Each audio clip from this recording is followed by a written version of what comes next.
Good morning, everybody.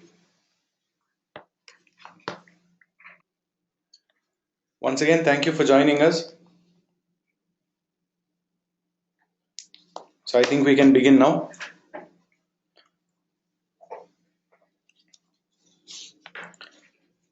As you all know, it's been about 7 months since our last big CRM launch, where we presented to you a path breaking new user interface, along with new features like advanced customization, gamification, and a dedicated email client for salespeople called Sales Inbox.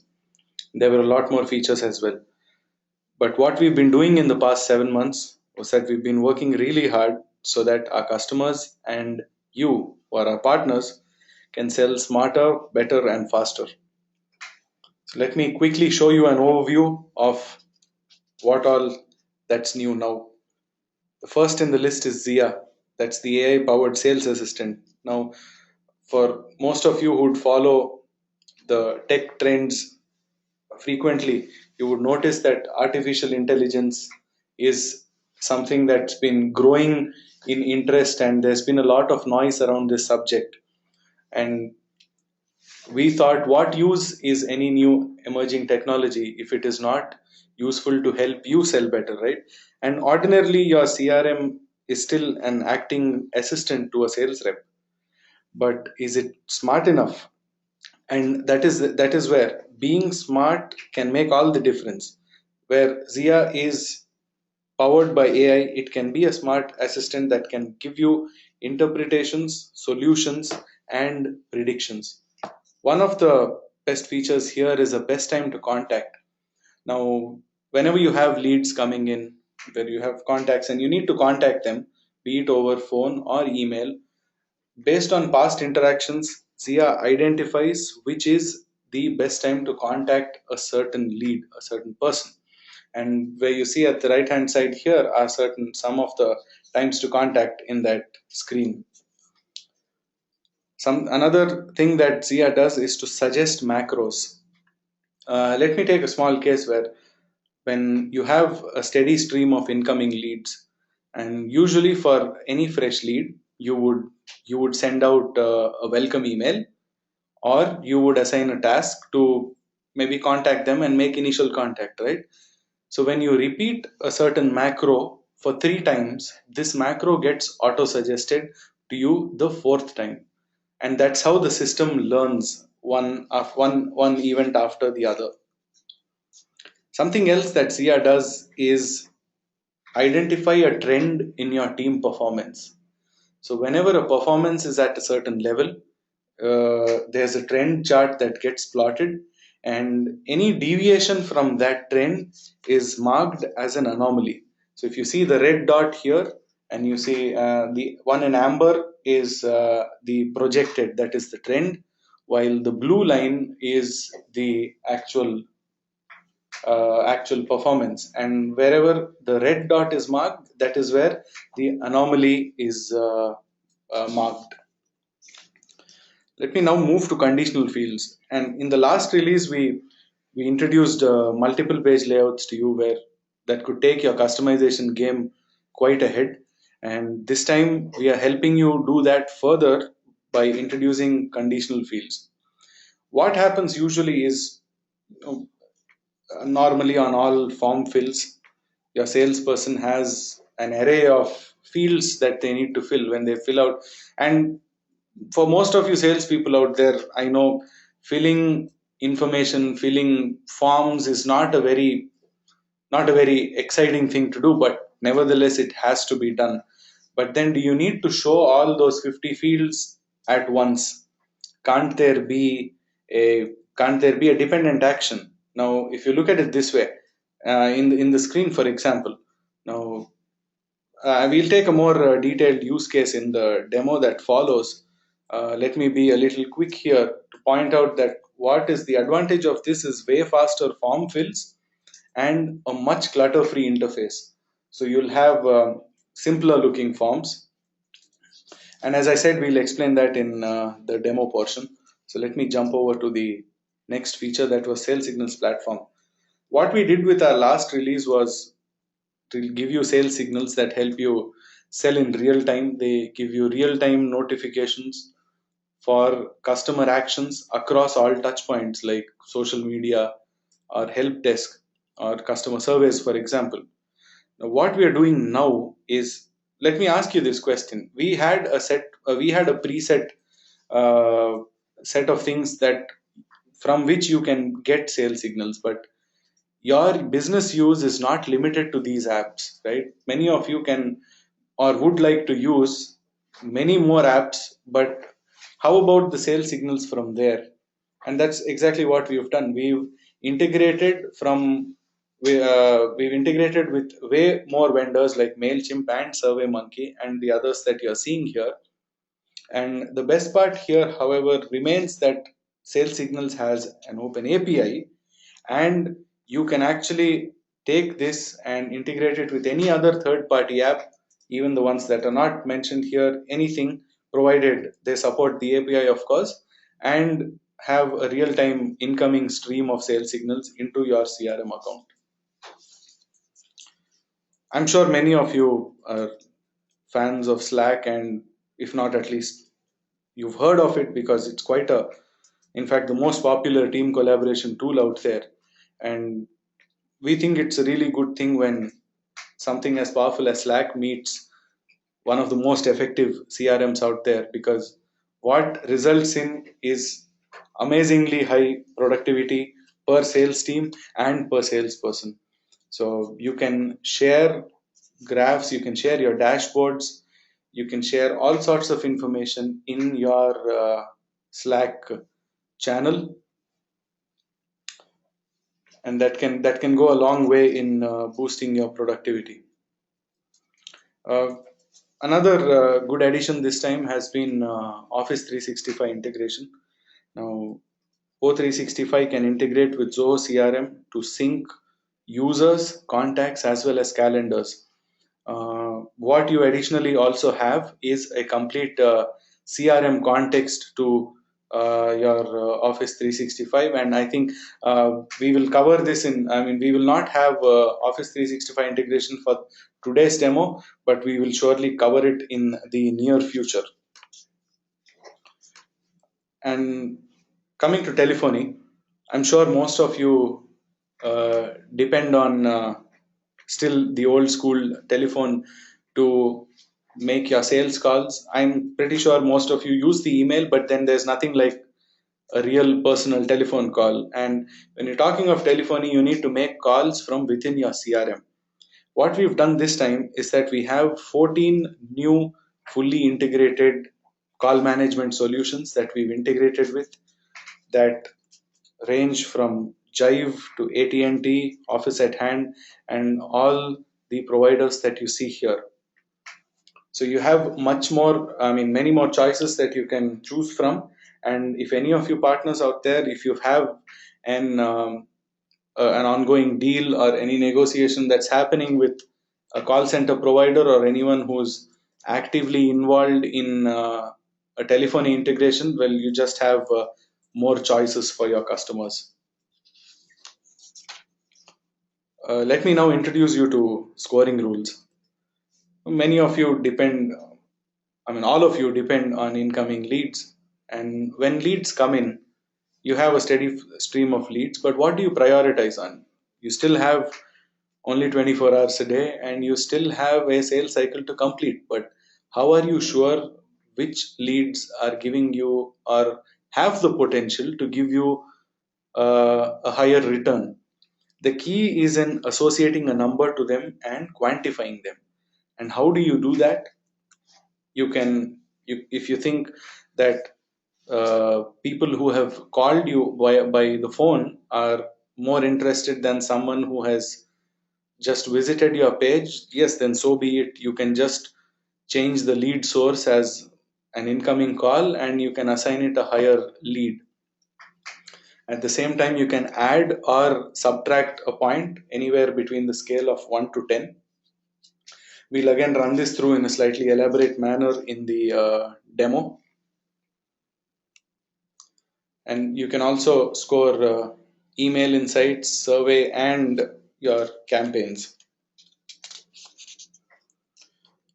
With this, I come to the highlight of this release, that is Blueprint.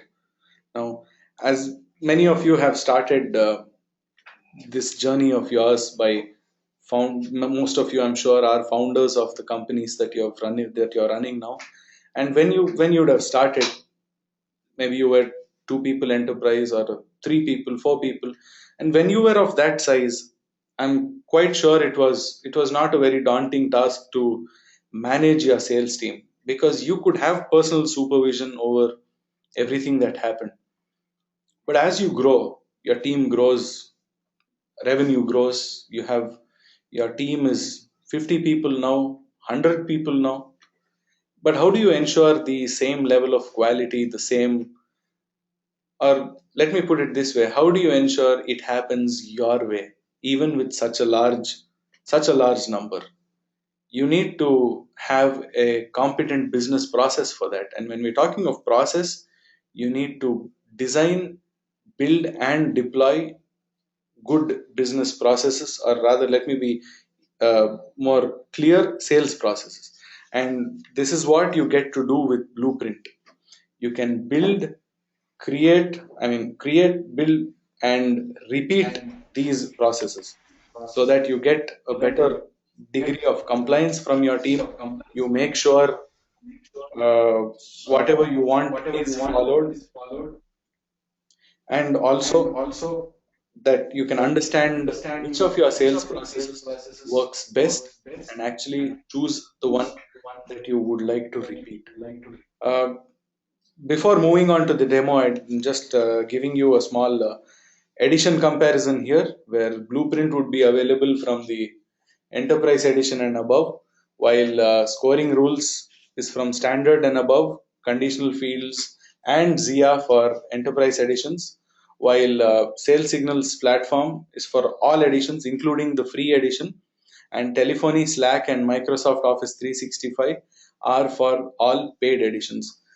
Let me quickly move to the demo now.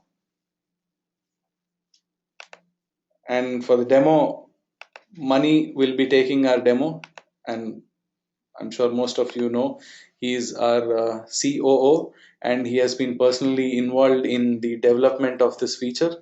So here he is. Thank you, Bob. Um, so before I start the demo, so I would give you a heads up on what I'm going to show you on the demo. See, Blueprint helps you sequence your process and the workflow, and then it helps you uh, um, gets the deal through different stages. So you can collect inputs at different stages, and then you can set up compliance for each stage. So now I will go through a deal process, where how a deal goes through from the qualification stage to the deal closing stage. So I will show you, like, first I will show you how it works now without a Blueprint. So basically I will create a demo deal. So the closing date 31st March, stage as new, account name is May.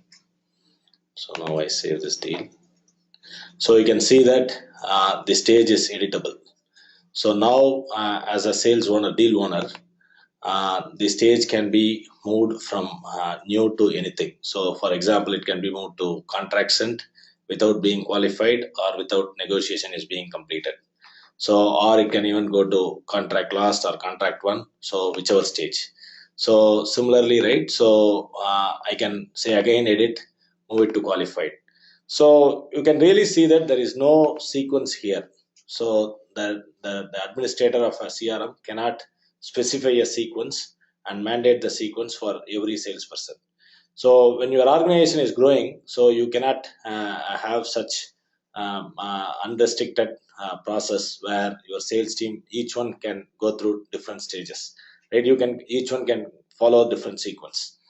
So now I will show you how Blueprint helps this solve this problem. So now I will create another deal.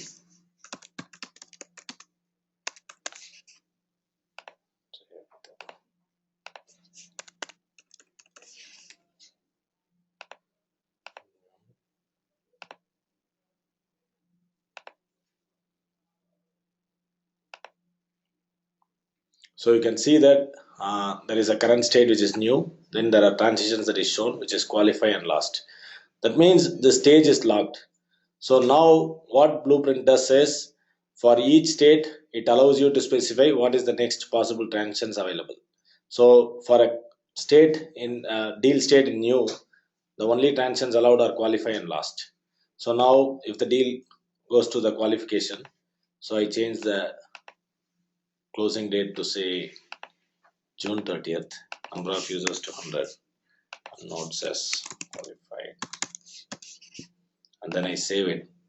You can see that the Blueprint throws the error. Closing date should not exceed 90 days after a deal is qualified. See, this is the error that is configured by the administrator. So Blueprint allows you to set up your compliance, the guidelines of your company, so for your sales team. So now I change this date to say April 30th. Now Blueprint allow me to do the transition. So now you can see that the current state is qualified. The available transitions is negotiation or last. So now I say that, okay, the negotiation is done. So I'm giving the, right, discount is, you can see that discount cannot be greater than 25, right? So 10, yeah. So now you can see that the negotiation done. So now the discount is going for approval. So there is approve, there is reject. See, in this case, I keep the record owner as the same so that it is easy for the demo. But then in Blueprint, we allow the deal owner and the transaction owners to be different people. So once I do the approve, it asks for the notes. Save it. So now this is approved. So now I can just say send to contract is the next stage. See, here I'm getting the contextual information like contact from, contract to, signing authority, and notes. You can see that at each stage we are only getting the contextual information from the user. So these input fields can be configured by the administrator. So after this demo, I will show you how to configure the Blueprint. So the contract from is say April 1, contract 2 is say 31st. So signing authority is Gary Davis, notes is. So now I'm saving this. So now once the contract is sent, you can see the state change to contract sent. Now you only have two options, either you win the deal or you lose. So now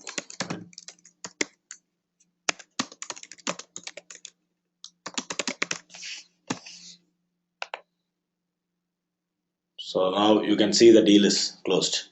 So now you can see that all the information I have entered contextually are captured in the form. So you can see the contract from, contract to, who is the signing authority. So all the information, the discount. So all the information I have entered during the flow has been captured in that. And then all the notes I have entered is also captured in that deal. So that means, right, so instead of going and editing the record and not knowing which field to fill in each stage, Blueprint guides the user through each stage.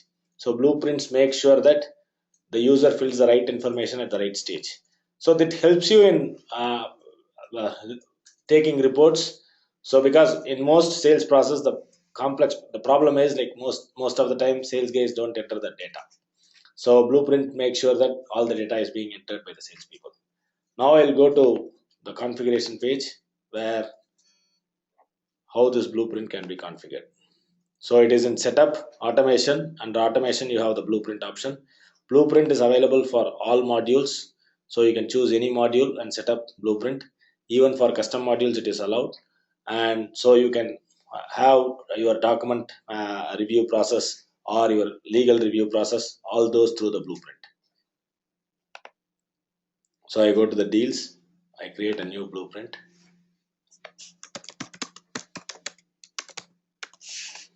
So the module is deal, layout is standard. So for each layout, you can have your own Blueprint.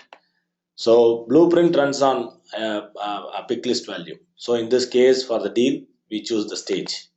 So that means, right, the Blueprint runs on the stage. So now you can define a criteria where which records has to go through the Blueprint, the process. So I choose none because I want all the records to go through the process. And then in advanced, you can see that there is a continuous option. This continuous option is to make sure you can set the call scripting. That means, right? So if you want to set up call scripting, you can use Blueprint to set up the call scripting. That option now I may not be running through in the demo, so you can try that for yourself. So I give next. See, this is the Blueprint editor. It is a VCVig editor, which is very easy to use. So you don't need to know any programming to use this to configure the process. So it's all drag and drop. So it starts with, say, first I get all the states inside.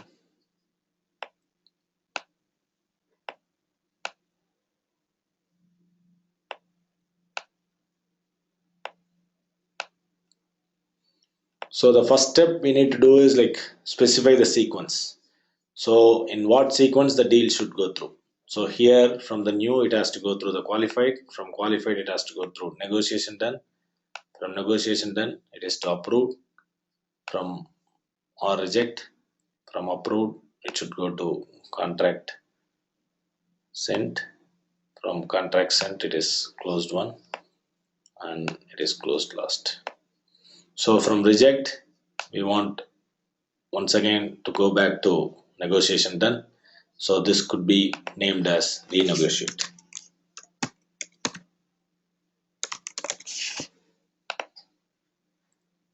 So see, this is what is called as the transition, right? For each state, from state to the to state, there is a transition that you define.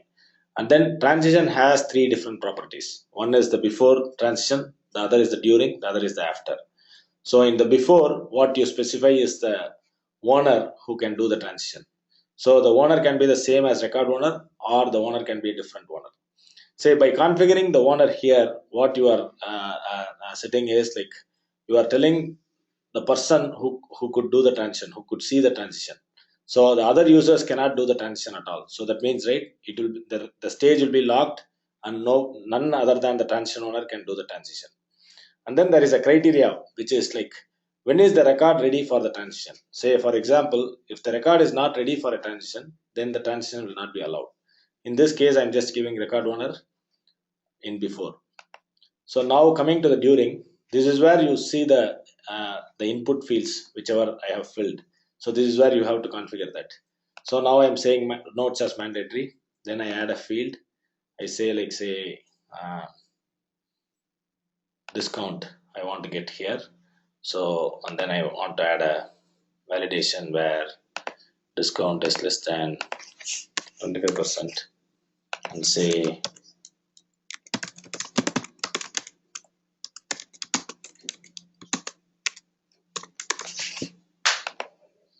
yeah. So in the after you have to configure the actions. It is similar to the workflow actions where you can configure email alerts, tasks, field updates, webhooks, or using custom functions. So the action is pretty similar to workflow actions. So now I have configured one transition for renegotiate. Now I will go and configure for others.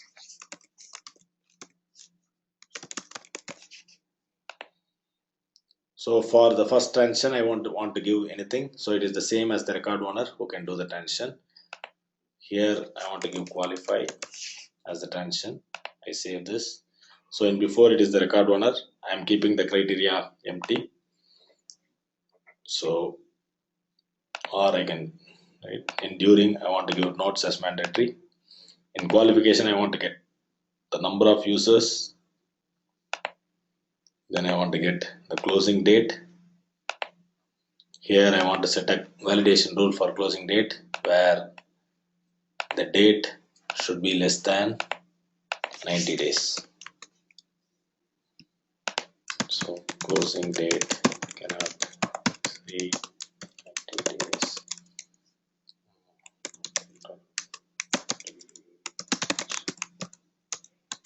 Right.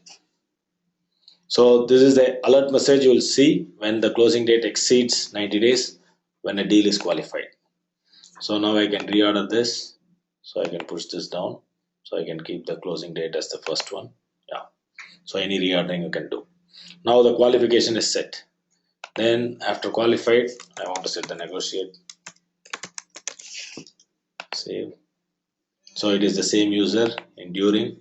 I want to add notes as mandatory. Field is closing date.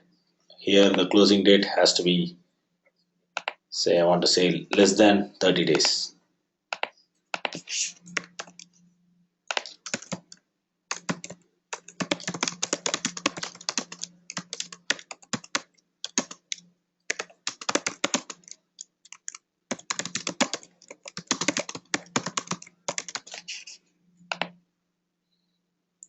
So again I want to push this down. So now I want to quickly configure the approve. So I want to give only notes as mandatory here. I want to say reject. I will give notes as mandatory again. So send contract. Here I want to configure enduring, notes as mandatory. Another fields like contract from, contract to, and then signing authority. So here it is one. So here I just want to get the notes. Say you would have seen in the process we have set last for almost all the states. From all the states a deal can go to the last stage. So the easy way to do that is making that as a common transition. That means, right, once you mark it as common, it'll be included across all states. So here I don't want last to come as a transition once the deal is closed one, right? So I'm just deselecting the contract one. So you can see that the last transition is being set up for all states. So that means whichever state the deal is in, you can see the last transition. Here enduring, I just collect the notes. Now the whole thing is done. So I can just do the save of the blueprint. So once the blueprint is saved, you can see that it is in disabled state. The demo blueprint is what I created. It is in the disabled state. The reason why we keep it as deactivated is because whenever a blueprint is created, the records will start to get inside the process. So we want administrator to enable it after creating it. So we enable this. I do a reorder. I make this as the first one. So I save. Now I'll show you by creating one more deal which goes through this blueprint. Deal name is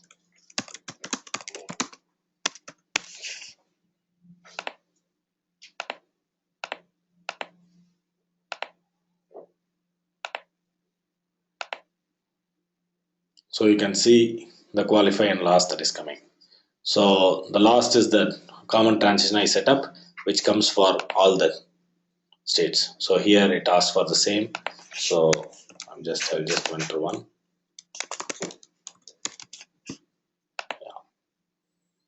So now it goes through the negotiate, so all the stages. So with this, we also cover the reports where you can see all the usage reports for blueprint based on the data collected. So how many times on an average record goes through transitions, so which transition is being used much. So all the insights you will get on the process, so that will help you improve the process. So the reports are available in the report section, and blueprint is available for all enterprise customers. So my request for all of you is to include blueprint in all your demos, future demos for enterprise customers, because we see this as a USP for Zoho CRM, where anywhere we include this in the demo, so we believe that the success rate will be higher, because right, so the customers cannot compare this with other CRM, because it has this kind of a workflow is not supported in many of the CRMs available in the market. So we request you to include blueprint on all your enterprise demos in future. Yeah. So thank you. So next, Dilip will cover the conditional field demo. So he will take over now.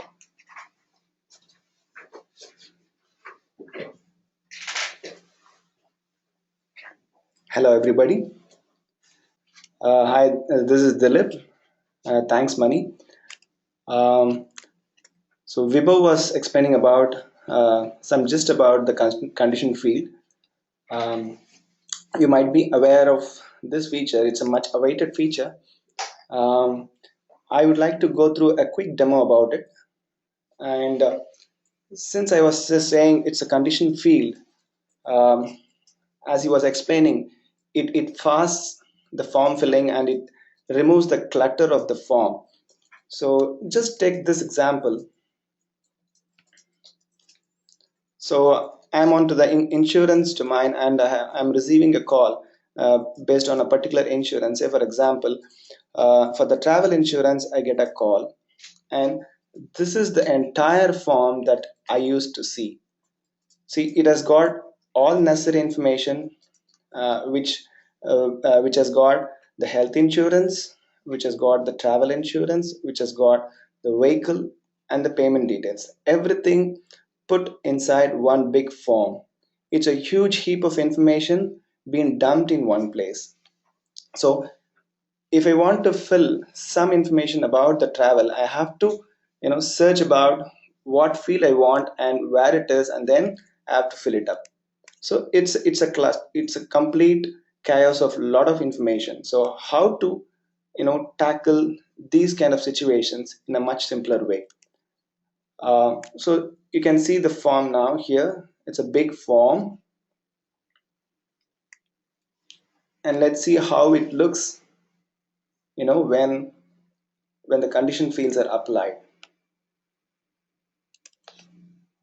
Can you see now the form is so simple? It's just a matter of a few fields, and once I choose a particular value of a field, say for example, if it is for vehicle, then the information which is relevant to vehicle will be unfolded. So this is the beauty of this condition field. So how the dependency of a few sections, few fields is based upon the value of another field. So how a field derives the layouting of a form. So that is what we are going to cover in the condition field. So let's quickly get into the demo of how we are going to achieve this. Let me go into the setup. So since it comes under the customization part, we kept this feature inside the customization. Go to the modules, and then I'm choosing insurance as the module. And for your information, this feature is available across all the modules, including the custom modules. Okay, so now once you go into the module, you would see a list of things in which there is something called layout rules. So just for the sake of the demo, I have created this rule. Let me delete this and then create the rule from scratch. Okay, now it's plain slate.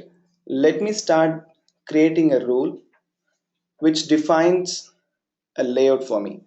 Okay, now, so I'm talking about the insurance. So what I'll do is I'll create a rule called insurance rule. And the first part of this condition field is you pick a field which we call it as primary field, which actually drives this entire layouting. So what I'll do is I'll choose insurance type as the primary field, and then I choose upon what condition I want to show other fields. Okay, so right now, up to this stage, what I've done is I've chosen a primary field which is the insurance type, and I've chosen the value of the insurance type as vehicle. And then there comes the second part, which is the branch condition, where you can include additional conditions to the primary condition. If you want, you can give it. For this demo purpose, I'm not going to give anything. And the third part is the important part, where you define your actions based upon the condition. For this example, what I've chosen is for the insurance type, which is vehicle, I'm going to show a couple of sections. Let me show you.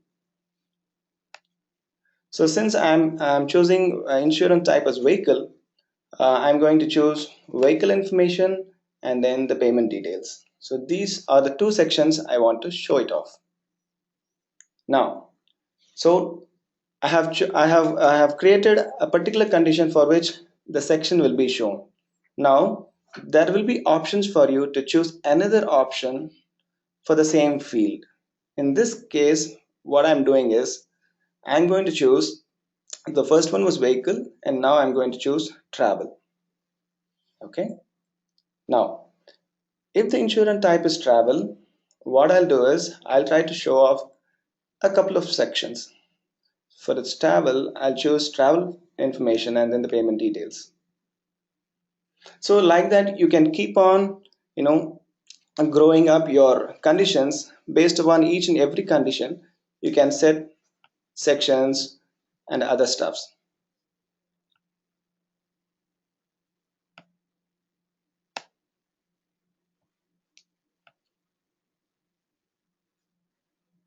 Okay.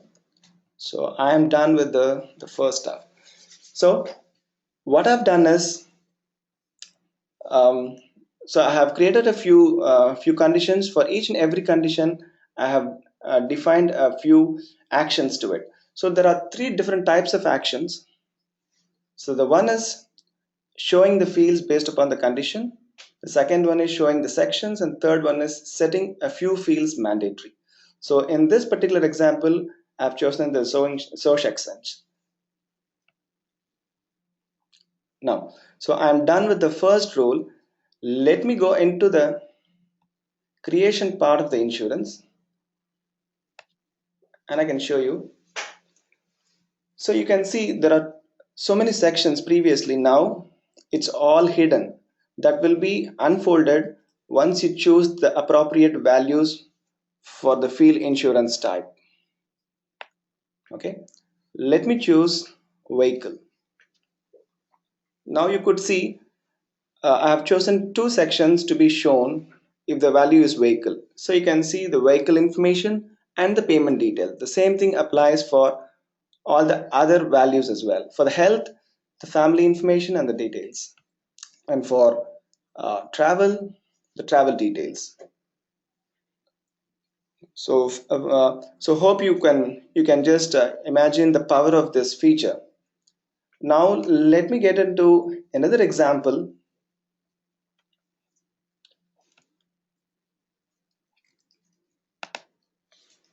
So I'm going straight into the insurance module, and then I'm trying to create another rule.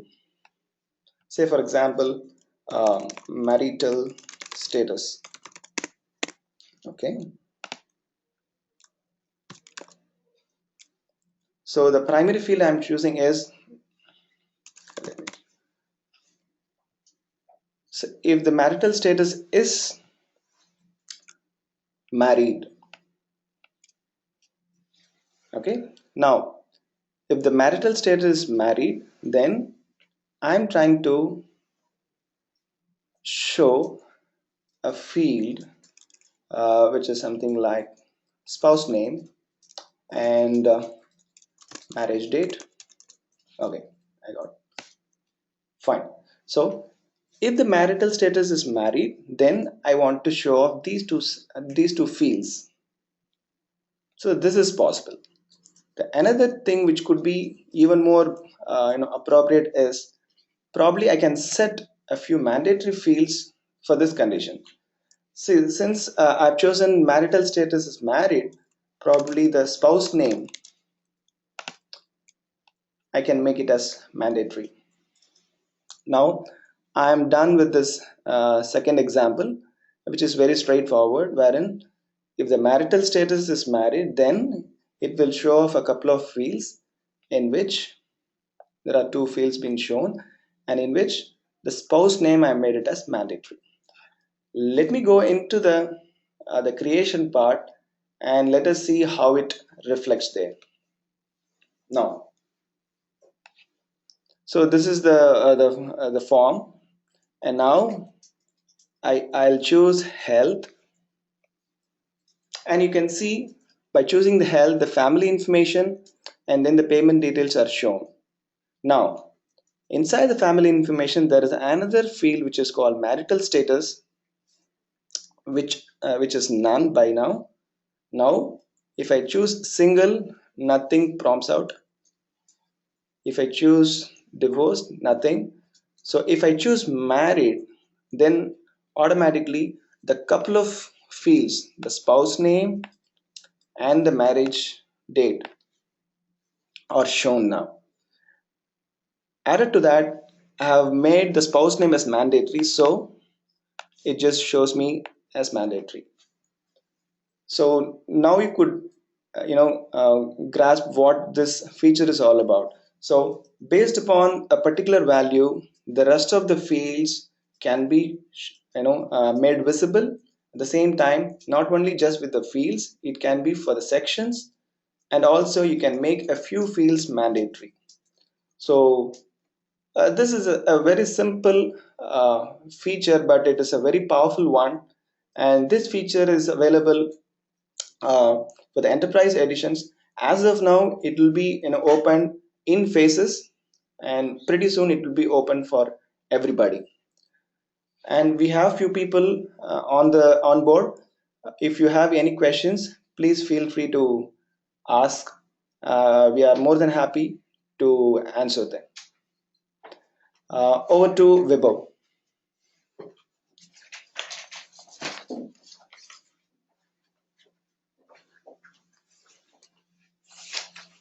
Thank you, Dilip.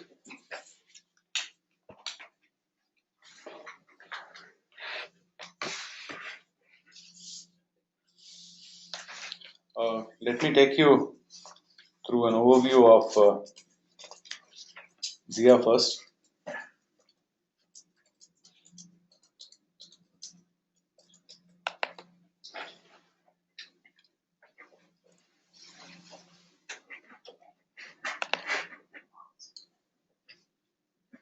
If you notice here at the bottom right, at the right corner, wherever I'm pointing the mouse, you would notice this best time to contact, and it says the next best time is in 19 hours and 23 minutes. One condition is that is our time, which is that set to India time now. How Zia learns is it learns based on past interactions. That is, and if you observe here, I'm being shown about 3 time slots. That is either at 7:40 or 9 or 10:30 in the PM.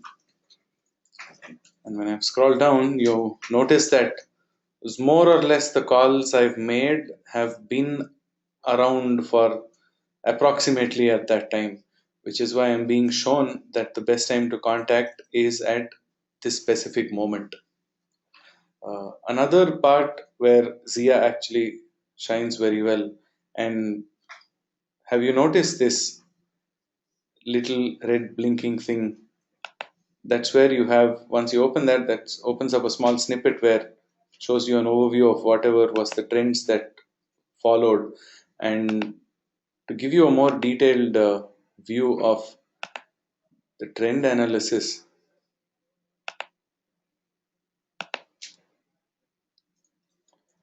now here if you see, the one in amber is the trend that is being shown. That is, when you usually close about 27 leads or convert 27 leads in the 4th week, while your actual, which is the blue line, is at 25, which means you've been converting about 2 leads lesser than whatever is the trend that is being projected.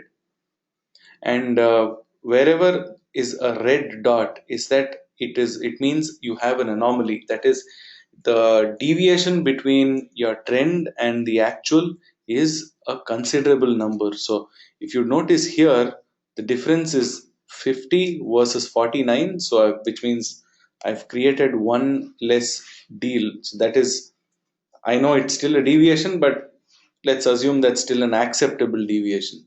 And if you notice in this case, it's 48 versus 31. So that's almost 17. That is 17, and which is quite a large number for a week, which is why it's been marked as an anomaly here with a red dot. This is anomaly detection, and let's look at suggestions now. So these are my leads. I've just selected up 3 of them, and I want to create a macro here. So if you look at this is a suggested macro section, a section where I'm being suggested a few macros. See, do I have to call them, or do I have to send them a welcome email or a letter? And Zia understands this because of the past interactions, as in uh, that I've done with leads like this. So that was Zia, and you don't. There's nothing that you have to enable specifically in settings for Zia. It comes by default with your enterprise editions. This is your usual lead screen, right? Now, if I change the view, see even more records. I see all of them, and this is pretty much a full laundry list. But when you have to close the deals, which lead are you going to harp on? Which one are you going to pick up first? As I was speaking in the presentation, of course, you could if you think there is a lead that leads from a certain source are more credible, you can use advanced filters and find your lead source, or you can create a custom list for this source, or the easier way would be to score these leads or give them a certain number, a quantifiable number. So these are the leads I have scored, and I will show you the criteria based on which we have scored them. So when I select leads that have a score greater than 2, only about 3 leads from this complete list gets are being displayed here. So I know these are more credible, right? So you get to prioritize, and you get basically higher success rates. How you do this is when you go into the setup, you see under automation there's this part that is added, that is scoring rules. Now when you go here, what happens is these are what are the conditions that I have set till now. So I have about 6 conditions that I have enabled, and let me tell you that scoring rules can be applied across leads, accounts, contacts, and deals. Now what you see here is you can also run a new set of rules for all your historical data, that is for information that is up to a period of the last 6 months. You can overrule the older conditions with the new conditions. Let me just show you a sample condition. That is, if I want to say that email opt out, people have not selected the email opt out option, then I choose to add 3 points to them, or if they have selected email opt out, then maybe I can even choose to subtract 3 points. And again, the case remains that,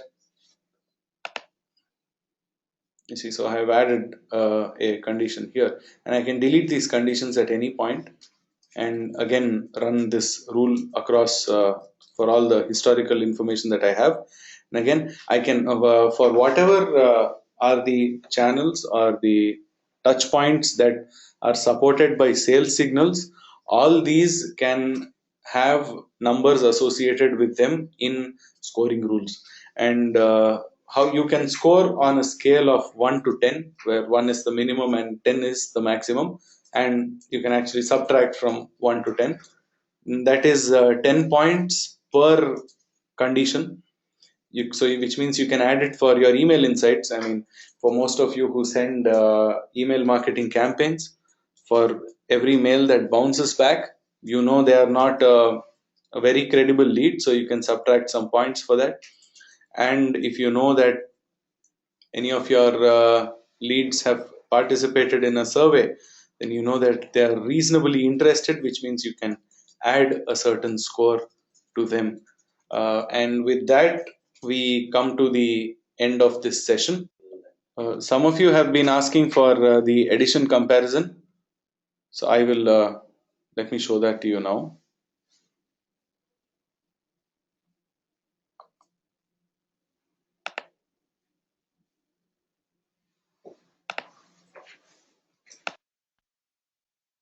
One of you has asked us how Zia understands the best time to contact. This happens as an aggregate of the sales signals, that is, when a certain lead or a contact uh, interacts with you, you get sales signals from them, right? So they could do a social media mention, you could have a call with them, you could do an email. While what happens is the ultimate best time to contact is an aggregate of all these times, and you arrive at a certain average time for that, and that's how the best time to contact is calculated. And again, please do include these features with immediate effect in all the customer demos that you're taking up. And we have the relevant help documentation also that is ready. So you can actually begin deploying these features. And if you also have customers that have been asking this for a while now, existing customers, you can maybe drop them an update about all these new features, because they can begin using. And again, there's one thing with the ones marked in yellow here, that is conditional fields and Zia, is that we are enabling them slightly on a phased manner, slightly in a phased manner. But none of you partners should have that problem, because you can just you can send us a request through the post that was shared on Partner Connect, and we will enable it immediately. While for the larger customer base, we are doing that on a phased manner. So you can leave that request there in Partner Connect.